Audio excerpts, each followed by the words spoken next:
여러분 안녕하십니까. 4월 16일 새벽이 되었습니다. 전은책입니다. 저는 지금 비장한 심정으로 이 말씀을 드리고 있습니다. 이 나라 대한민국의 민주주의가 무너지고 있는데 이제 곧 여당이 되는, 집권 여당이 되는 국민의힘은 대체 뭘 하고 있을까요? 민주당의 검수완박 폭주에 야당 대표와 원내대표는 그저 지켜보는 중입니다. 아마 필리버스터를 준비하고 있겠죠. 그러면 민주당은 회기 쪼개기라는 괴이한 수법을 써서 이 법안들을 밀어붙일 것입니다. 이미 한번 써먹어 봤으니 말입니다. 민주당은 기어코 이 검수완박 법안을 제출했습니다. 어제 172명 전원 명의로 제출한 검찰청법 개정안과 형사소송법 개정안입니다.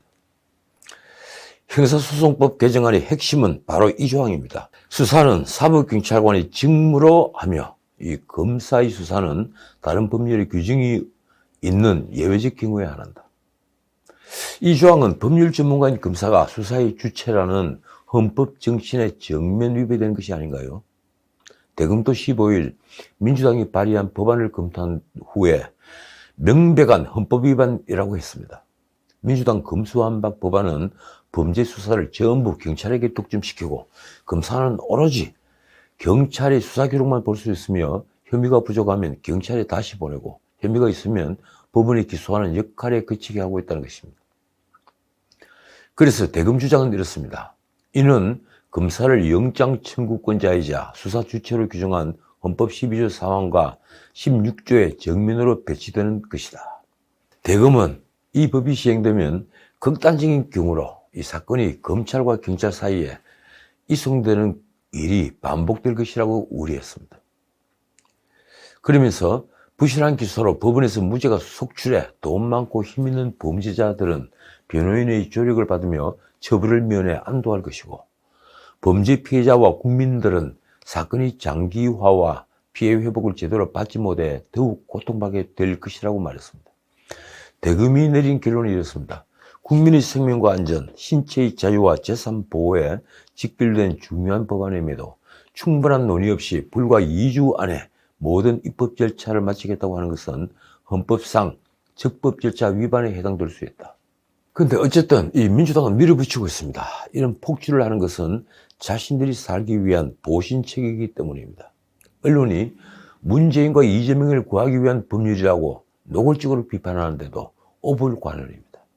저는 국회 의안과로 법안을 제출하러 가는 의원들 김용민, 박찬대, 오영환 이 세 분의 사진을 보면서 이들이 자신들이 지금 하는 행동의 의미를 과연 알고 있는지 궁금해졌습니다.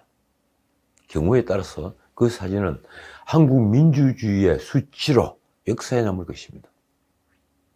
개정안에는 지난 검경수사권 조정에 살아남았던 6대 중대범죄에 대한 검찰 수사권을 경찰로 이양하는 내용과 법 시행을 3개월 유예하는 방안 등이 담겼습니다. 민주당의 계획대로 법안이 처리되면 5월 3일 국무회의 의결을 거쳐 공포될 것입니다. 그렇게 되면 이 법률들은 8월부터 시행합니다. 이 나라는 사법 질서가 무너져 권력을 가진 자가 쉽게 정의를 왜곡하고 정의가 왜곡되어도 처벌할 수 없는 나라가 됩니다.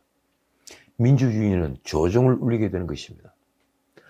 법사위 민주당 간사 박주민은 법안 발의 후 기자간담회에서 검찰은 수사를 할 수 없게 됐다면서 이렇게 말했습니다. 수사기관 간 상호 견제를 위해 검찰이 경찰과 공수처 소속 공무원들에 대해서는 계속 수사를 할 수 있게 했다. 검찰 수사권이 제로가 된 것은 아니다. 이걸 변명이라고 하는 겁니까? 최강욱은 3개월의 유예기간을 이렇게 설명했습니다. 지난해 기준으로 검찰이 진행한 6대 범죄 수사가 4,000건에서 5,000건에 불과하다. 이를 경찰에 이관하는데 3개월이면 충분하다고 봤다. 더 놀라운 것은 중수청 설치 등에 대한 어떤 논의도 아직 하지 않았다는 사실입니다. 검찰에서 빼앗은 수사권을 어디에 줄지 결정하지 않았다는 얘기입니다. 민주당은 중수청 혹은 특수청 설치 여부는 윤석열 정부가 정부조직법을 제출하면 그 과정에서 민주당 안을 제시하고 논의를 이어가겠다고 했습니다. 말하자면 문재인이 법안을 공포할 수 있는 5월 9일까지 검찰이 수사권을 빼앗는 것이 우선 시급하다는 것입니다. 해결하는 것은 김용민의 말입니다. 그는 경찰이 수사를 지원한다는 부분에 대해 오해를 불식시키겠다며 이렇게 말했습니다. 현재는 검경에서 수사를 2번 받아야 하는데 피의자 입장에서는 경찰 수사만 받으면 돼. 이 수사가 더 빨리 끝날 수 있는 구조가 된다. 그 2번째 검찰 수사가 피의자의 인권을 보장하고 진실을 밝히는 수사라는 것을, 그래서 결국 국민의 안전을 지킨다는 것은 왜 말하지 않는 것입니까? 김용민이 덧붙여 말해드렸습니다. 실제 현장에서도 수사의 최종 책임자가 된다는 것에 대해 경찰 수사관들의 책임이 많이 달라졌다. 정말 지나가는 개가 웃을 말입니다. 결국 민주당은 브레이크 없는 폭주 기관차가 되어 지금 이 나라 민주주의의 기본 틀을 부수고 있습니다. 이제 문재인은 역사에 길이길이 오명을 남기는 대통령이 되고 말 것입니다.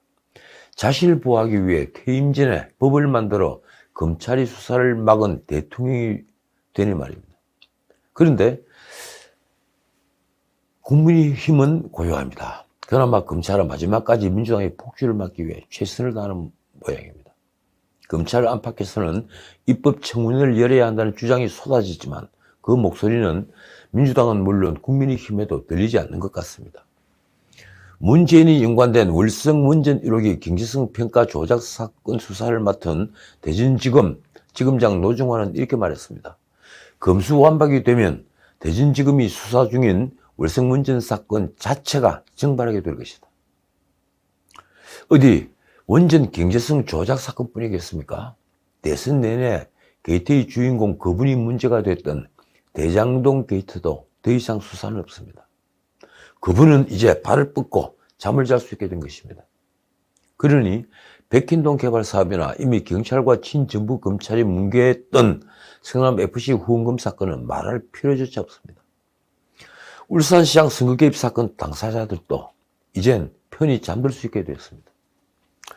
다만 한 가지, 민주당에도 걸림돌이 있습니다. 민주당은 5월 3일까지 이 법률안을 공포하는 것을 목표로 하는데 이 일정에 핵심 키를 쥐고 있는 사람이 다름 아닌 박병석 의장입니다. 그는 오늘 23일부터 7박 10일간 미국, 캐나다 순방에 나서는 일정이 잡혀 있습니다. 그래서 박병석 의장이 협조하지 않으면 민주당 일정에 차질이 빚어질 수밖에 없게 됐습니다. 법률안이 민주당 계획대로 법사위를 통과하면 법안의 본회의 처리는 대강 28일, 29일쯤입니다. 여기에 국민의힘은 법안 처리를 막기 위해 필리버스터를 할 예정이고 이 상황이 되면 민주당은 회기를 쪼개는 방식으로 필리버스터를 무력화한다는 계획입니다.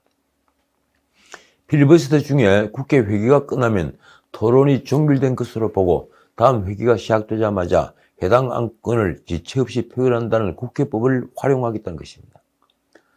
이를 위해 15일 열리는 본회의에서 이번 임시회의 기한을 4월 마지막 주점으로 당기는 안을 처리할 가능성이 있습니다.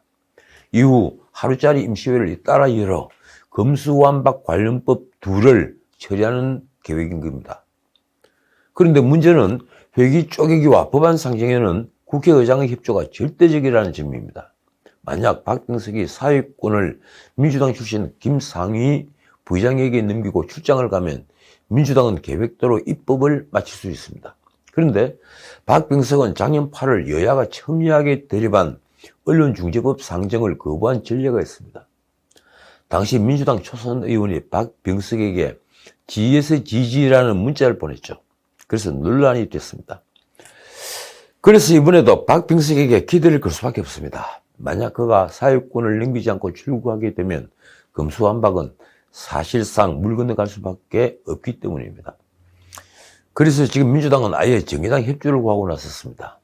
기초의원 중대선거구제 도입 등을 내걸고 이 정의당의 검찰개혁 법안 협조를 얻는 것입니다. 6석의 정의당이 가담하면 필리버스터 중단 요건인 180석을 확보하고 법안 처리를 진행할 수 있기 때문입니다. 자, 이 판에 다들 아시다시피 윤석열이 지명한 한동훈이 청문회 전국의 뇌관이 되어 있습니다. 그 한동훈은 어제 오전 10시 청문회 준비단 사무실이 있는 서울고검청사에 출근하면서 힘센 범죄자들은 사실상 제도적으로 죄를 짓고도 처벌받지 않게 된다며 이번 법안 반대 의지를 거듭 밝혔습니다. 그 다음 말이 무척 재미있습니다. 할 일을 제대로 하는 검찰을 두려워해야 할 것은 오직 범죄자뿐이다.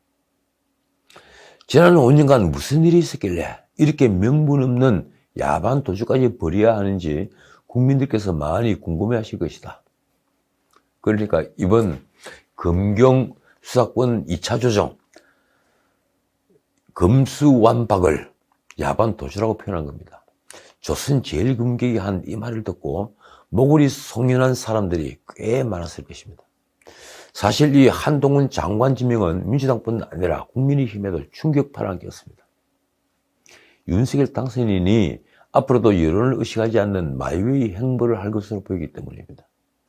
언론 보도를 보면 어떤 국민의힘 의원은 철저하게 인사검증을 한다고 해서 기대가 컸는데 그 기대가 실망감과 걱정으로 바뀌었다고 말했습니다.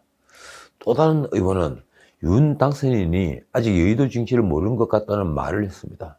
그가 한 말입니다. 한동훈은 조국 수사를 주도했던 인사다. 윤 당선인은 세상에서 누구보다 한 후보자를 잘 알고 있다고 생각하겠지만 민주당 입장에선 싸움을 건 것으로 느낄 것이다.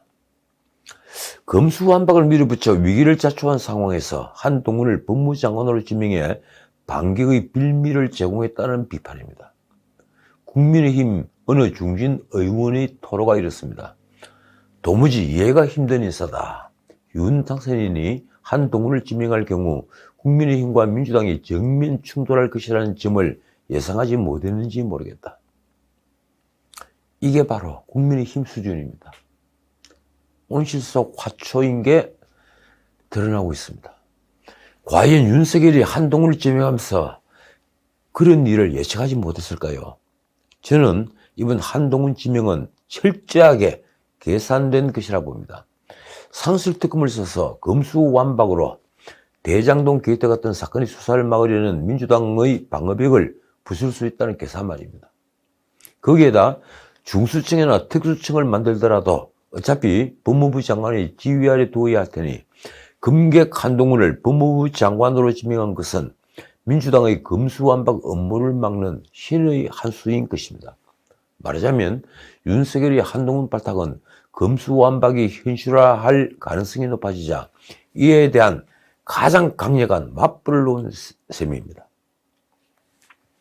자, 다른 얘기 좀 하겠습니다. 어제 오후까지만 해도 파열음이 들리던 윤석열 안철수 공동정부 파트너십이 결국 다시 봉합됐습니다. 안철수의 인수위 보이콧 하루 만의 봉합입니다. 안철수의 태업은 외관적으로는 윤석열 당선인이 안철수 측 추천 인사를 패싱했다는 게 이유입니다. 그런데 제가 어제도 말씀드렸지만 윤석열은 이를 부인했습니다. 진짜 사단은 무엇일까요? 안철수는 과연 누구를 내각에 추천했을까요? 솔직히 말해 안철수의 인재풀이 내각에 여러 사람을 추천할 정도는 못 됩니다. 그래서인지 들리는 말에는 도저히 국무위원으로 지명할 수준이 못 됐다는 말까지 있었습니다. 결국 이번 조각에서 안철수 측 인사가 발을 붙일 곳은 없었다고 합니다. 그런데 진짜 팔을 깰 수밖에 없었던 것은 그 문제가 아니라 지방선거 공천 문제와 지난 대선 비용 보전 문제라는 말이 있습니다. 이틀 전 윤석열 안철수 일식집 만찬에서 이런 문제들이 식탁 위에 쏟아졌을 것입니다. 안철수가 지난 대선에서 다시 출소하면서 국민의힘과 합당을 결정할 때 가장 큰 문제는 바로 지방선거 공천 문제였습니다. 안철수는 적절한 배분을 요구했을 것이고 윤석열과 국민의힘은 당연히 배분을 약속했을 것입니다. 어쨌든 두 사람은 다시 봉합했습니다. 이날 회동에 뺏어간 장재원 비서실장이 한 말입니다. 윤석열 정부의 성공을 위해 완전히 하나가 되기로 했다. 웃음이 가득했고 국민들이 걱정 없도록 공동정부가 한치 흔들림도 없이 손잡고 가자고 했다. 자, 오늘은 제가 특별한 얘기를 좀 하겠습니다. 에마뉘엘 마크롱 다들 아시죠? 그 마크롱 프랑스 대통령은 참 특별한 사람입니다. 그는 프랑스 최고 수재들이 다니는 파리 정치대학과 행정학교를 나왔습니다. 친구 엄마이자 선생님인 브리짓트와 결혼했습니다. 그는 대통령 경제비서관을 거쳐 아주 젊은 나이에 산업부 장관을 지냈습니다. 더 놀라운 것은 39살의 나이로 신생정당을 창당해서 1년 만에 집권을 한 것입니다. 외관적으로는 중도 보수였지만 실질은 강경 보수였습니다. 그건 프랑스 정치 지형을 바꾼 이상현상이었습니다. 그런데 대통령 취임 당시 60%를 훌쩍 넘던 지지율은 100일이 안 되어서 36%로 급전직하였습니다. 프랑스 5호 공화국 역대 대통령 8명 중에 가장 빠른 속도의 하락이었습니다. 그 이유는 무엇일까요? 바로 마크롱이 취임 당일부터 추진했던 강공책 때문입니다. 그것은 노동 유연성을 제고하는 노동개혁과 그리고 법인세 인하, 부유세 감면 등 세제 개편, 그리고 공공부문 축소와 전방위적 예산 삭감을 통한 재정 지출 감축 등의 정책이었습니다. 사회당 경력을 가진 마크롱이 당시 우파 주장을 넘어서는 인기 없는 정책을 마구 밀어붙였던 것입니다. 마크롱은 타운홀 미팅 형식의 토론도 마다하지 않고 대중을 설득했습니다. 300회가 넘게 노조와의談판도 끊임없이 이어졌습니다. 그 길만이 당시 장기 침체에 빠져있던 프랑스 경제를 살리고 재정 위험성을 줄이며 일자리를 만들어 실업 대란을 잠재울 수 있다고 확신했기 때문입니다. 그런데 반발은 아주 컸습니다. 국방예산 삭감에 항의해서 합참의장이 사표를 던졌습니다. 부자 감세를 했다고 마크롱에게 부자들이 대통령이라는 비아냥이 쏟아졌습니다. 노조의 힘을 줄이자 노동자들은 거리로 쏟아져 나왔습니다.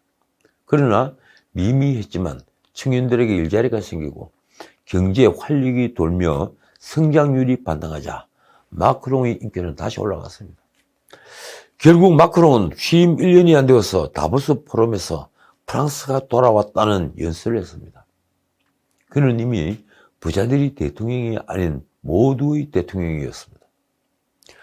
당시 프랑스 상황과 지금 우리 상황은 아주 비슷합니다. 모든 통계치가 그렇습니다. 청년 확장 실업률이 치솟는 것부터 방만한 재정 운용으로 곳간이 텅 빈 것까지, 그리고 정치가 대중의 영합하느라 높은 노동 경직성과 무분별한 복지제도를 방치해서 벌어진 무기력한 사회는 그 정상부터 아주 흡사합니다. 그렇다면 윤석열 당선인에게는 이 난국을 돌파한 해법이 이미 주어져 있습니다. 마크롱이 이미 그 길을 걸어갔기 때문입니다. 그런데 솔직히 인수위에 있는 정치인들, 관료들, 학자들이 이 눈치 저 눈치 보면서 탁상 공론을 편들 무슨 해법이 나오겠습니까? 저는 정치인들, 정치 지망생들에게 강연을 할 때 가끔 이런 제안을 합니다. 인구 5천만이 넘고 우리보다 먼저 국민소득 3만 달러를 달성했던 나라, 미국, 일본, 독일, 영국, 프랑스, 이탈리아, 이 6나라에서 성공한 정책과 실패한 정책을 적어놓고 비교를 해보라. 그러면 성공한 정책과 실패한 정책이 대동소이하다는 걸 알게 됩니다. 우리는 바로 그 성공한 정책을 따르면 된다. 한 나라를 더 보태자면 인구 4천만이 넘는 스페인 정도일 것입니다. 그렇습니다. 거기에다 영국병을 치유해 타락한 국가를 살리는 마가렛 대처와 무너진 프랑스 사회의 활력을 되살린 에마뉘엘 마크롱의 정책을 공부하면 지금 윤석열에게 할 일은 몇 개로 정리됩니다. 바로 노동개혁, 복지구조 조정, 작은정부, 탈규제, 감세, 그리고 민영화 등입니다. 그 중에서 가장 시급한 것은 노동 유연성을 제고하는 노동개혁으로 노동 친화적 투자를 이끌어내 일자리를 만들고 탈규제로서 경제 활력을 불어넣으며 감세 등으로 가계의 가처분 소득을 늘려주는 일입니다. 이 뻔한 길을 고민할 이유는 전혀 없습니다. 윤석열은 과연 다보스 포럼에서 한국이 돌아왔다고 외칠 수 있을까요? 지금까지 전우책이었습니다.